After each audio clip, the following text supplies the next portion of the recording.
Porém, antes da gente encerrar totalmente a discussão de funções de onda, né, relacionadas ao contexto aqui de momento angular orbital, tem só uma coisinha aqui que eu gostaria de enfatizar, que é o seguinte. Como eu disse para vocês, né, os nossos estados de momento angular agora bem definidos, quando leva em conta o momento angular orbital, eles são escritos como um K, L, M. E o porquê disso a gente já discutiu em aulas anteriores, certo? A gente precisa desse K, porque só o momento angular não nos passa toda a informação necessária sobre o nosso sistema, que possui um momento angular orbital. Por conta disso, quando a gente pega, né, a nossa função de onda, né, esse cara daqui vai nos retornar o nosso psi de r, θ e φ, que vai ser igual ao quê? Que a gente escreveu ele como sendo um r, que parece que tem um menos, que a gente escreveu ele como um r de r vezes os nossos esféricos harmônicos. Okay? Uma coisa que é bem útil, né, e que é uma notação bem estratégica para a gente usar é o seguinte. Esse nosso KLM, ele pode ser escrito de uma forma bem estratégica da seguinte forma. Pode ser escrito como KLM. Okay? Existe um formalismo matemático que nos permite fazer isso, que eu tentei escapar durante esse curso, né, para tentar abranger o máximo de pessoas possíveis que gostariam de aprender um pouquinho, né, de mecânica quântica com esse formalismo de notação de Dirac. Eu omiti um pouquinho a possibilidade da gente fazer isso usando o que a gente chama de produto tensorial, certo? Eu excluí isso exatamente para que quem tem uma dificuldade maior com a parte de matemática não se embolasse com isso e mesmo assim a gente conseguisse fazer as discussões de mecânica quântica. Porém, o ponto que eu estou querendo dizer é que é o seguinte, matematicamente, a gente pode escrever esse cara desse jeito daqui, certo? A gente consegue fazer essa separação. De forma que escrever esse cara é equivalente a gente escrever o quê?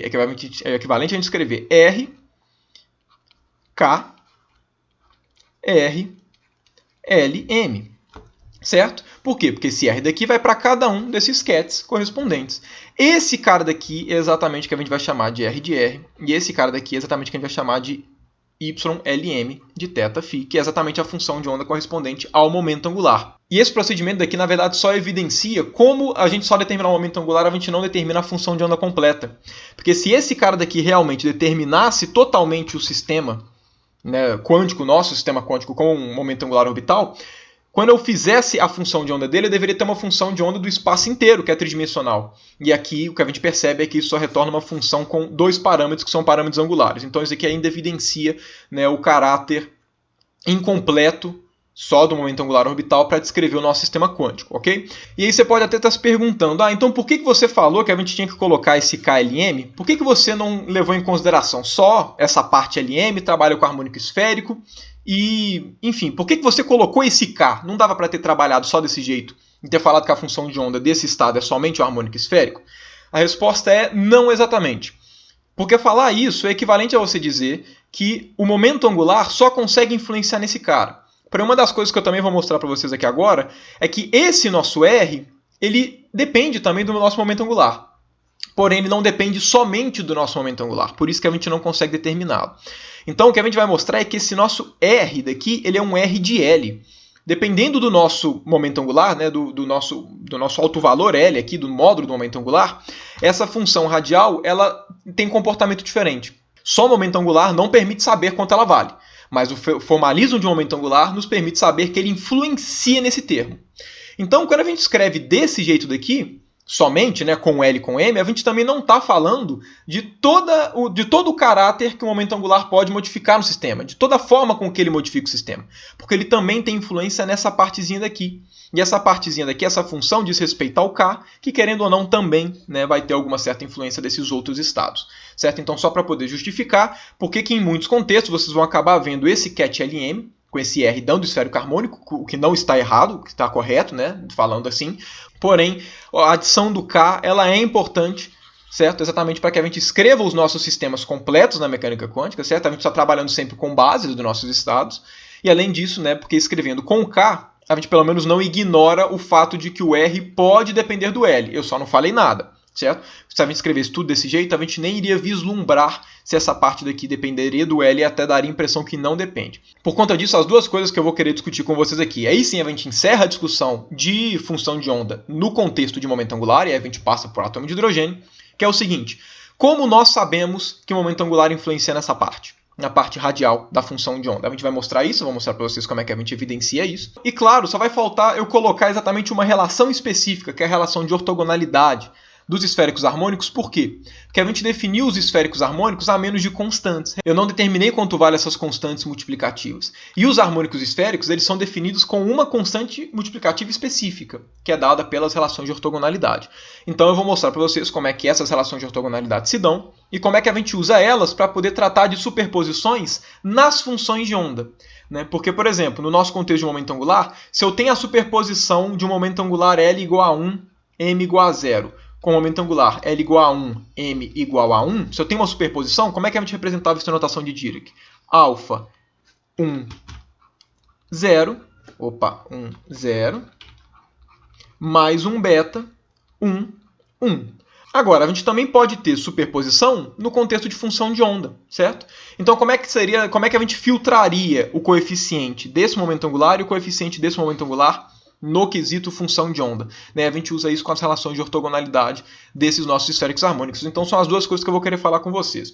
Certo? Primeiro, na verdade, eu vou inclusive comentar dessa forma aqui, dessa ortogonalidade, certo, dos esféricos harmônicos, definir essa propriedade dos esféricos harmônicos aqui, e depois, eu vou mostrar para vocês, então, como é que a gente mostra a dependência do R com relação ao momento angular. Se vocês voltarem para as equações que definem exatamente a solução da nossa parte angular, que seria a função de onda relacionada ao nosso momento angular orbital na mecânica quântica, vocês vão ver que, se a gente pega qualquer uma dessas soluções e multiplica por uma constante, eles continuam sendo soluções.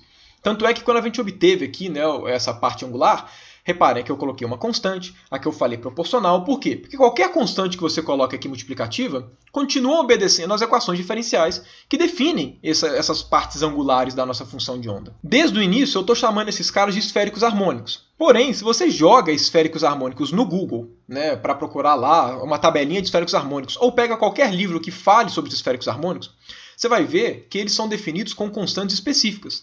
Eles não são definidos igual eu coloquei aqui, com uma constante multiplicativa vezes esses caras, ou proporcional a esses caras. Não. Os esféricos harmônicos, quando você procura por esféricos harmônicos, eles são definidos com constantes bem específicas. Para você chegar nas constantes que sempre são tabeladas para esféricos harmônicos, você precisa impor mais uma condição. Certo? Da mesma forma que quando a gente tem uma função de onda psi, a gente põe qual que tem que ser a constante multiplicativa da função de onda.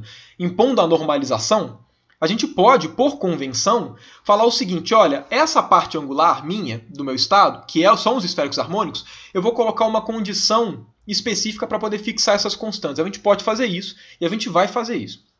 A condição que a gente usa para poder fixar, para que você possa pegar uma tabelinha de esféricos harmônicos qualquer, em qualquer livro de referência, qualquer material de consulta, e poder realmente colocar nas soluções da mecânica quântica, a condição que a gente precisa colocar e que a gente vai impor a partir de agora é que, quando você pega os esféricos harmônicos, quando você pega um multiplicado pelo outro, com índices distintos, um com complexo conjugado, e faz a integração seno de θ, dθ, dφ, sendo que o seu θ está sendo integrado de 0 até π e o seu φ de 0 até 2π, ou seja, em todo o espaço angular. Esse cara daqui vai dar delta L, L', delta M, M'. Se você coloca outros fatores multiplicativos, vai dar proporcional a esses dois deltas, mas para dar igual a esses dois deltas, tem que ser alguma constante multiplicativa em específico. Então, quando você impõe essa condição daqui, a gente fixa quais que tem que ser aquelas constantes multiplicativas de cada um desses esféricos harmônicos. Por que a gente vai fixar esses caras, sendo que qualquer constante para os esféricos harmônicos dá conta, e a única condição quântica que a gente tem é que o psi tem que ser normalizado. Isso daqui que a gente está fazendo é uma condição de normalização, certo? Porque, olha só, a gente sabe que a função de onda tem que ser normalizada. O que significa ela tem que ser normalizada? Significa que psi estrela, psi integrado em todo o espaço, ou seja, em D3R, tem que ser igual a 1. Essa condição a gente coloca por uma questão de que a função de onda está relacionada à probabilidade. E a maior probabilidade existente é 100%. Então, por que a gente está colocando exatamente essa condição? Certo? A gente não poderia definir esse cara de qualquer jeito e simplesmente ajustar a constante no estado final? A gente poderia fazer isso. Porém, quando a gente chega e fala, olha, a minha solução angular ela também é normalizada, quando eu chego e implico isso, porque lembrando, isso é uma normalização. Esses caras são funções dos ângulos e eu estou integrando em todo o espaço angular. Então isso é uma normalização, porque aqui está dando delta. Quando eu faço isso, a gente pelo menos ganha a vantagem que é o seguinte: os esféricos harmônicos eles aparecem em diversos contextos na física, certo? Se você pega, por exemplo, a equação de Laplace, que é extremamente corriqueira na física, e coloca ela, escreve ela em coordenadas esféricas, A parte angular das suas soluções, que obedecem à equação de Laplace, são os esféricos harmônicos. Né? Existem diversos contextos na física que aparecem os esféricos harmônicos. Por conta disso, como é uma função que aparece em diversos lugares, diversos livros colocam propriedades que essas funções obedecem.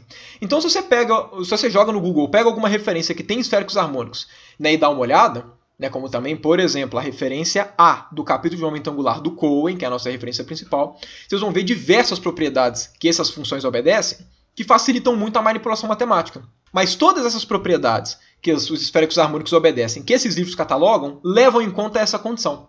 Então, quando a gente chega e fala, ok, eu não preciso impor essa condição na quântica, mas eu vou impor essa condição na quântica, quando a gente faz isso, a gente garante que esses caras que estão aparecendo aqui realmente são os esféricos harmônicos que todos os livros definem, e aí todas as propriedades matemáticas que eles obedecem, a gente pode aplicar aqui. Então é mais por uma questão de utilizar procedimentos que já foram catalogados anteriormente. Por conta disso, nós já descrevemos completamente essa nossa parte angular. A gente já tem total noção de quais são as soluções desses caras, a gente sabe como obtê-las, né, através do L+, e do L-, como eu mostrei nas últimas aulas, a gente sabe a constante multiplicativa, ou seja, nós colocamos aqui na mesa todos os parâmetros, né, todas as coisas que a gente precisa, todas as ferramentas para que a gente obtenha essas soluções. Pois bem, quando a gente escreve a nossa função de onda, psi de r, como sendo um r, né, com componente radial, e um y com componente θ e φ, né, eu comentei com vocês, esse cara daqui, essa parte angular, evidentemente, pelo todos os procedimentos, ela dependia de L e de M. Porém, quando a gente escreve desse jeito, a gente não pode, de cara, já eliminar a possível dependência desse R no momento angular, certo? Porque esses caras daqui vêm dos estados K, L e M. Ok? Então, naturalmente, esse cara daqui depende do K. A gente afirmou que o Y só dependia do L e do M exclusivamente. Por quê? Porque as equações diferenciais que caracterizavam esse cara não tinham dependência radial. Certo? Elas tinham dependência somente em θ e φ e envolviam somente o L e o M. Não tinham essa dependência nem radial nem do K. Por isso que a gente podia afirmar a respeito disso. Agora, nós não vimos a equação que caracteriza exatamente quem que é esse R. A gente não viu a equação que esse R tem que respeitar. Por quê? Porque a equação que esse R respeita depende do tipo de interação que gera o momento angular orbital. Então, no próximo capítulo, no átomo de hidrogênio, o que a gente vai fazer é coloca um potencial do tipo coulombiano, que é o potencial que o núcleo do átomo de hidrogênio exerce sobre um elétron, e o que a gente vai ver vai ser a equação que esse cara daqui respeita. Inclusive, uma das coisas que a gente vai ver no próximo capítulo é que, independente de quem gera o momento angular orbital, pode ser o tipo de interação que for. Na equação que determina esse R, sempre vai ter o operador L ao quadrado. Eu vou deixar isso claro, né, no capítulo de átomo de hidrogênio, porque, na verdade, é um capítulo de força central e átomo de hidrogênio. Certo? Mas enfim, como é que só com o formalismo de momento angular a gente consegue afirmar quais são as dependências desse cara? A princípio, como ele veio de um estado que envolve tanto K quanto L quanto M, o razoável, a priori, é falar que esse cara depende de K, L e M. A princípio, a gente também deveria falar que esse cara depende de K. A gente sabe que o Y não depende de K, por quê? Porque as equações diferenciais dele não envolviam K, só envolviam o L e o M. Como no capítulo de momento angular nós não trabalhamos com a equação diferencial que rege o R, a gente não pode afirmar que ele não depende de um desses três. A gente tem que mostrar que ele não depende, né, desses três parâmetros aqui que definem o nosso estado de momento angular bem definido. A única coisa que a gente consegue mostrar com o nosso formalismo é que o R não depende do M. A gente não consegue mostrar que ele não depende do L. Se a gente não consegue mostrar que ele não depende do L, significa que ele pode depender do L. Certo? Então, por isso que a priori a gente sempre vai escrever que o R vai ser um R de K e L. Mas como é que a gente sabe que ele não depende do M? A gente sabe que ele não depende do M exatamente pelas equações que regem o momento angular, que regem o Y. Aqui vai aparecer novamente os nossos onipresentes e tão úteis operadores L+, e L-. Olha só, a gente sabe que o L+, aplicado ao nosso psi de R, e quando eu escrevo aqui aplicado ao nosso psi de R, é já levando em conta, né, o L escrito em termos da atuação dele na função de onda. A gente sabe que esse cara atua na função de onda, mas como esse operador só diz respeito à parte angular, significa que esse cara daqui é igual ao quê? É igual ao R de K, L, M, porque a priori a gente não sabe as dependências dele ou não, então eu vou colocar que ele depende de todo mundo, certo? De R, L mais aplicado a Y, L, M, de θ, e φ, porque o L não é um operador diferencial com relação a R, só com relação à parte angular. Agora, a gente sabe que esse cara daqui é proporcional a um YLM mais 1. Então, esse cara daqui ele é proporcional a um RK L, M. Eu vou omitir aqui essa dependência em R, porque fica evidente para todo mundo, certo? E esse cara daqui vai ser um Y, L, M mais 1. Da mesma forma, a gente sabe aqui que o nosso L-, atuando na nossa função de onda, ela tem exatamente essa mesma coisa, certo? A nossa função de onda aqui ela é separável, esse operador ele só possui dependência nos ângulos, então essa atuação vai ser o quê? Vai ser R, K, L, M, que não recebe a influência do L-, porque não tem operadores diferenciais em R, L- aplicado em Y, L, M, certo? E isso daqui vai ser proporcional a quanto? R, K, L, M, Y, L, M menos 1. Agora, isso tudo é em termos do espaço de posição. Em termos de notação de Dirac, que é uma linguagem mais abstrata, né, e mais geral do que essa, o que a gente tem? A gente tem, em termos de notação de Dirac, que o nosso L+, aplicado em um desses caras aqui, o que esse estado psi que eu estou colocando é? Esse estado psi que eu estou colocando aqui, ele é um psi mais específico do que o que eu escrevi. Reparem que esse psi que eu escrevi é um psi de K, L, M. Esse cara é um psi de K, L e M. Por quê? Porque ele tem parâmetros K, L e M, certo? Então, olha só, o nosso L+, aplicado nesse estado, em notação de Dirac é o quê? É o L+, aplicado ao estado K, L e M.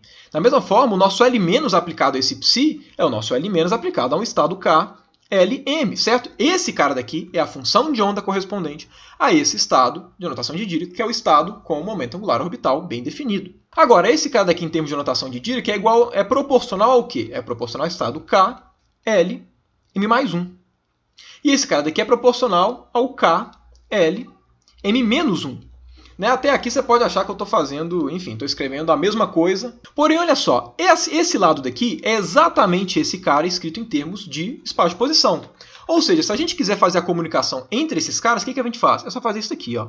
R, R. A gente aplica isso em toda a equação, que a gente vai ter exatamente essas equações de cima, certo? Naturalmente. Agora, olha só, essa primeira parte da igualdade, ok, quando a gente escreve ela desse jeito, né, em termos de espaço de posição, ela vira exatamente essa parte daqui da igualdade. Porém, quando a gente escreve essa parte final daqui, né, ou seja, o lado direito da igualdade, o que a gente vai ter no lado direito da igualdade nessa parte de cima?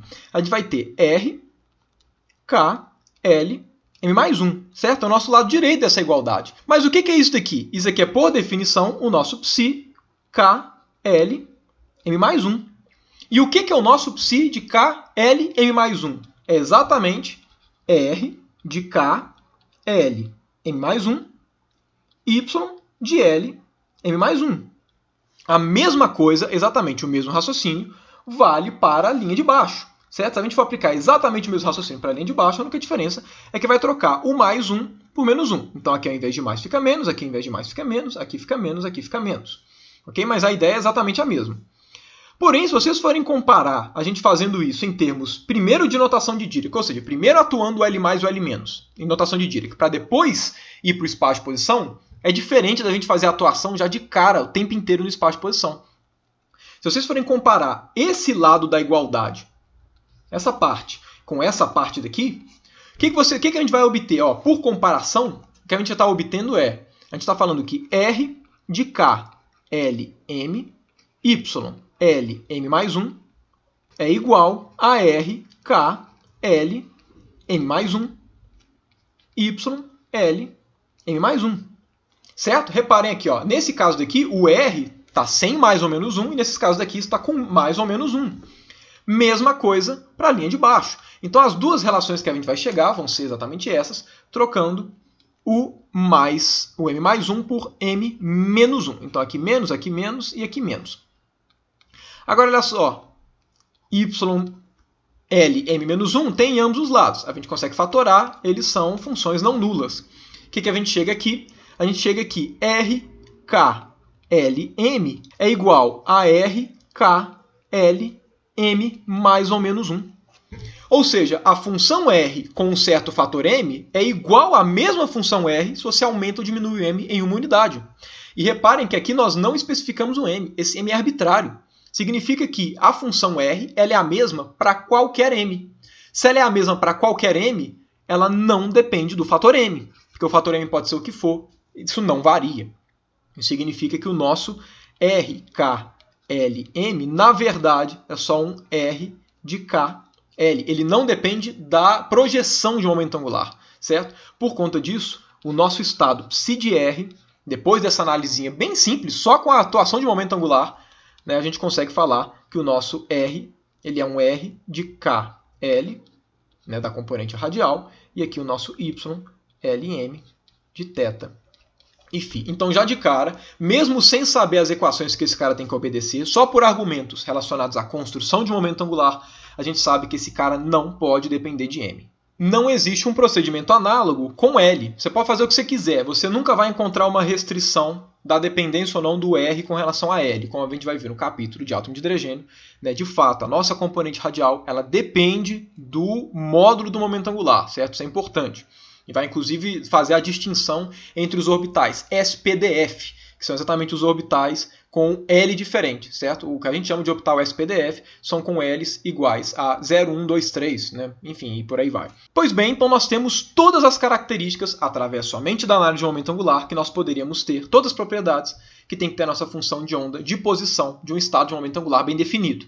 Sabemos exatamente a parte que diz respeito ao momento angular, e da parte que nós não sabemos, nós pelo menos sabemos a dependência dela com os parâmetros do momento angular.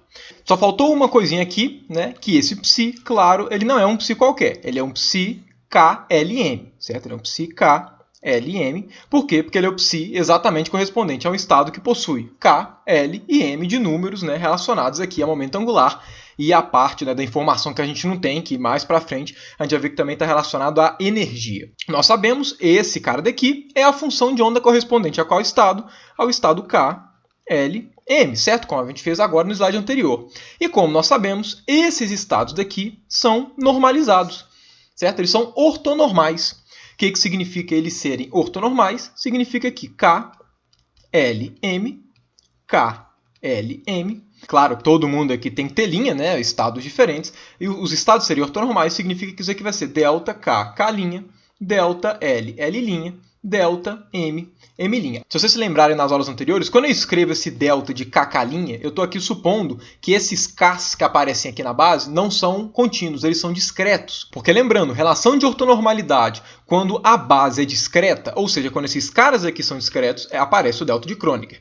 Se o K pudesse assumir valores contínuos, essa ortonormalidade seria escrita em termos de um delta de Dirac, certo? Você deve se lembrar disso na segunda aula dos postulados, né, de mecânica quântica, que eu cheguei a comentar quando eu introduzi a noção de base de posição e base de momento. Aqui não tem jeito, eu já vou assumir isso com vocês, né? A gente vai mostrar isso na prática, mas enfim, os nossos sistemas quânticos de interesse que geram momento angular orbital são quais tipos de sistemas? Sistemas atômicos, sistemas que possuem algum sistema ali fazendo uma força central.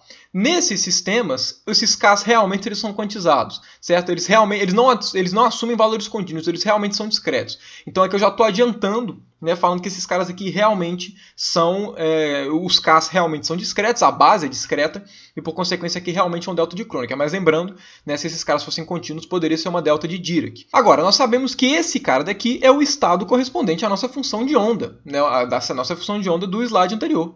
Certo? Ou seja, se eu quiser fazer aparecer ela, o que eu vou fazer? Eu posso simplesmente usar aquele macete que a gente fez, que é colocar aqui simplesmente uma identidade. Só que qual identidade que eu vou colocar? A identidade do espaço de posição, exatamente para aparecer as funções de onda, e a gente ter a nossa ortonormalidade das funções de onda, né, que vão implicar em uma relação de ortonormalidade também para esses R que aparecem, certo? A gente impôs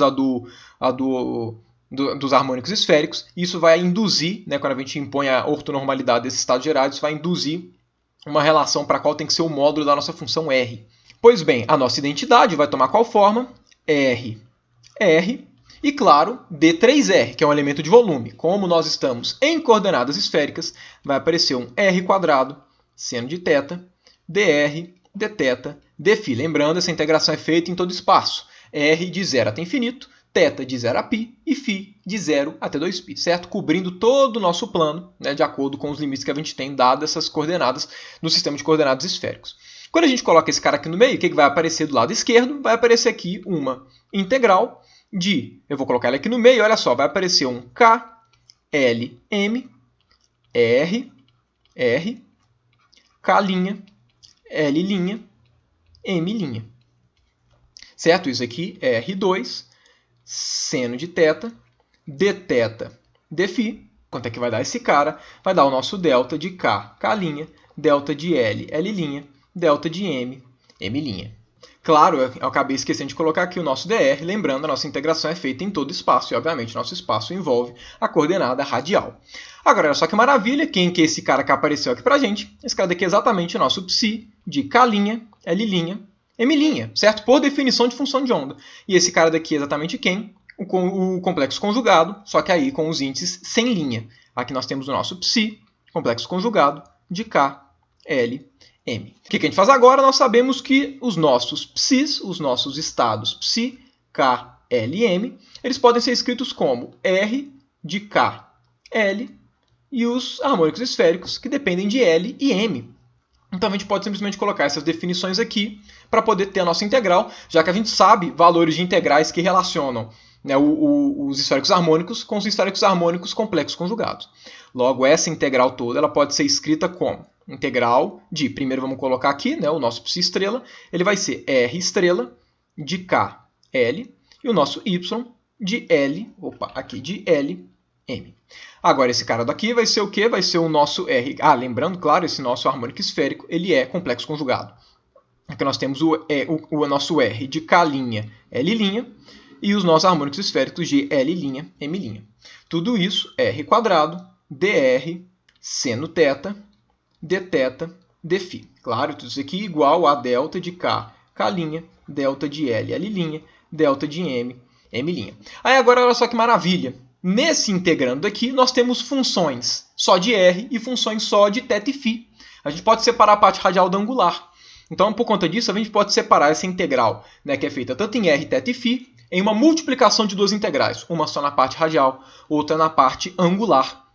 Ou seja, o que a gente vai obter por conta disso vai ser que essa nossa integral, portanto, ela vai ser integral de R estrela K, L, R de K', L', R quadrado dr, pegamos toda a parte dessa expressão, dessa integral que envolve a parte radial, integral de Y estrela Lm, Y, L', M', seno θ, dθ, dφ.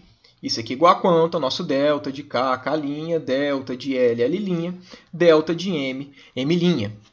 Agora, olha só, esse cara daqui a gente já sabe quanto vale. Essa integração é exatamente aquela relação que a gente pegou antes, exatamente a relação de ortonormalidade. Então, essa integração ela vai dar um delta de L, L', delta de M, M', certo? Por consequência, essa nossa relação toda, certo? Que vem da ortonormalidade dos estados K, L, M, porque a gente sempre trabalha com estados ortonormais, certo?